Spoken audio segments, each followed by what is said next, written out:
Hello and welcome back to Read Becca. Let's talk through what I read from my physical TBR shelf in 2021.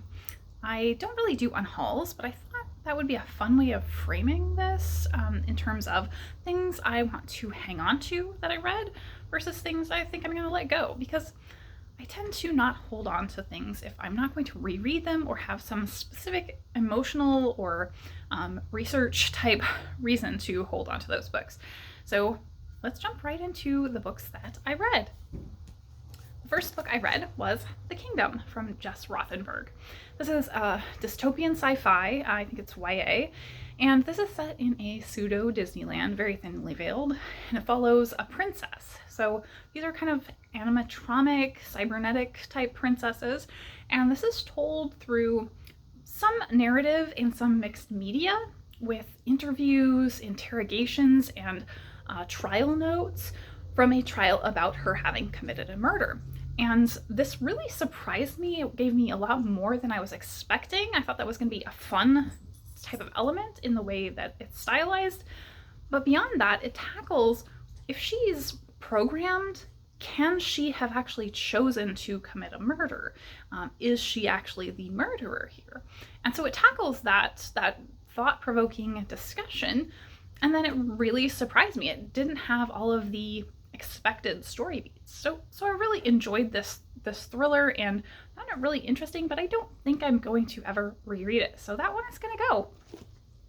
The second book I picked up is Dark Constellations by Paula Olherek. And this was a weird book.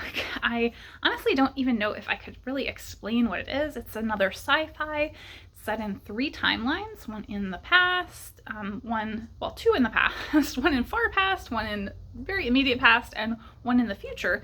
And so it tackles this exploration, a group who are doing discovery, and then all the way up to these futuristic technologies. And it looks at a lot to do with like government surveillance is in there. So it's tackling bigger themes, but not really in a cohesive way. I think this one was maybe too weird for me, and I like weird fiction, but this didn't quite come together. So it wasn't a new favorite. I enjoyed that I read it, but I don't think I'm ever going to reread it. So I think this one's gonna go. Number 3 is The Aeronauts Windlass by Jim Butcher. I did like this quite a bit more than the Dresden Files. This is I would say steampunky, sort of very stylized story, kind of typical fantasy. And it's a big chunky one, so I don't think I'm ever going to reread this. It was definitely not a favorite. It had a lot of the same problems that I had with Dresden, especially in terms of the women characters. So I don't think I'm ever going to reread this. It's not going to take up space on my shelf for sure. So this one's going. Next, we've got The Shadow of the Wind by Carlos Ruiz Zafón, and this was book number 4 that I read.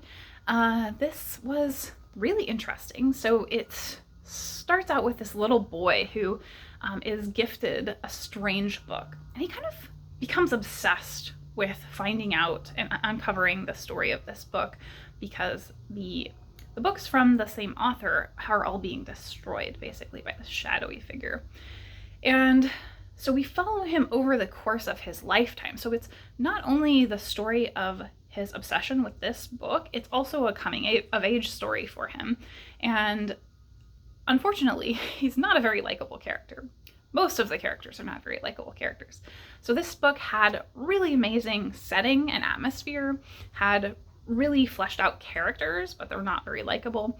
And it has a very dude type of story. So I didn't really like the actual plot of the story or the way the characters interact with each other, but I did really enjoy a lot about it. So I don't think this was a new favorite, and I feel like I should have this on my shelves because I may eventually want to go forward and read the sequels, but I don't think I need to hang on to it. I think I can probably pick up the sequels from the library. So I think this one's gonna go. Number 5 off my shelf was How to Be a Good Creature by Cy Montgomery with art and illustrations by Rebecca Green. And this is a memoir, so this is all stories from Cy's life, told through her interactions with animals and how she learned things about herself and how she should be in the world, and treat other people, other animals, through her experiences with these animals. And it's very touching and sad and heartwarming. It's a very emotional read, very beautifully illustrated. And it just was so deep and emotional that I really want to hang on to this one for sure. And I could absolutely see myself dipping back into this in the future. You can read each of the chapters, which is an individual animal, very much as its own thing. So it's something I would definitely pick up from time to time. So that's staying. Next, number 6, we have Deadlands Boneyard by Shannon McGuire. And this is a weird Western, which is something I just have kind of an emotional draw to. I really enjoy weird Westerns. And this one gave me a lot more depth than I was expecting. So we're following this mistress of oddities in an old-timey circus who are kind of traveling the frontier. And then they run into a creepy town with, of course, monsters.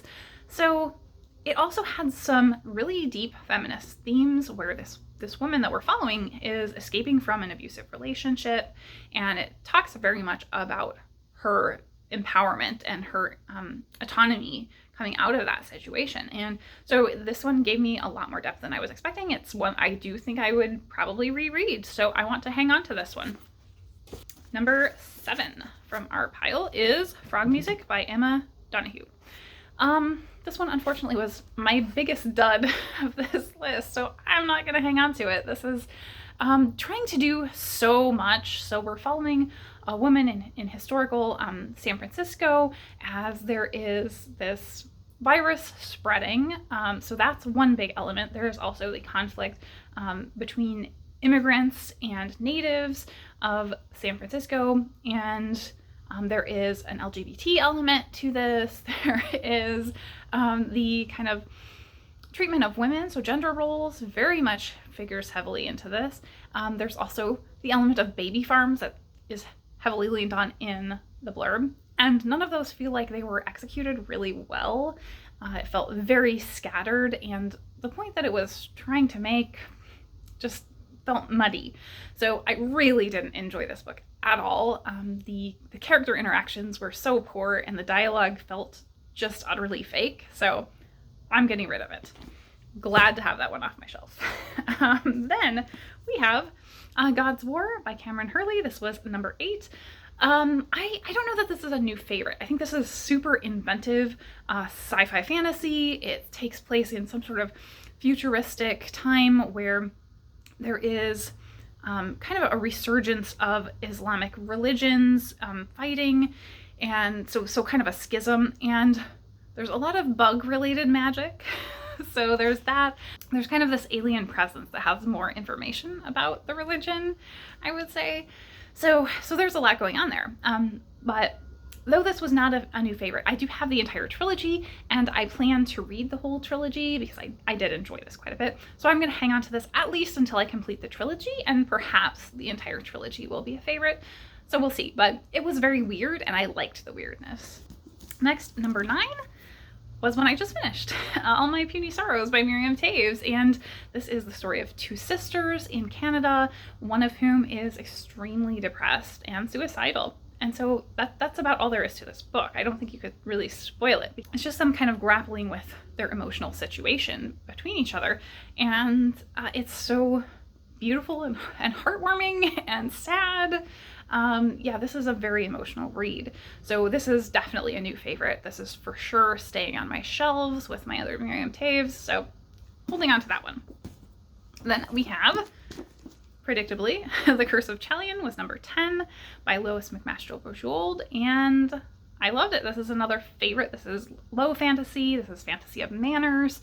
It's all about this broken man returning home to his court and getting really involved in the courtly drama and intrigue and unraveling the secrets of this curse upon the kingdom. So yeah, I adored it. This is much closer to traditional fantasy than I normally like, but this was, as I said, so low fantasy and very politics focused that I wound up loving it. I'm going to keep it. I have a whole shelf behind me, so it's staying. And then the last one, I didn't actually finish this one, but I pulled it off the shelf in 2021, so I think it is going to count here, and I'm over halfway through at the time of this filming. So The Dark Forest by Cixin Liu and translated by Joel Martinson is definitely staying. I loved the first book. I am absolutely loving this book. This is exactly my sort of sci-fi with history and heavy weirdness about first contact with aliens. It's so fun and truly epic. This is spanning an extreme amount of time already. So it's been such a ride to read this series. So this is definitely staying with me. So I think I actually pushed my big picks for the end of the year, it seems like. So that is all I read. I read 11 things off my physical TBR shelf. Less than half of them are staying, so I cleared up some shelf space. So that's it for my wrap up of my physical TBR shelf. Thanks so much for watching.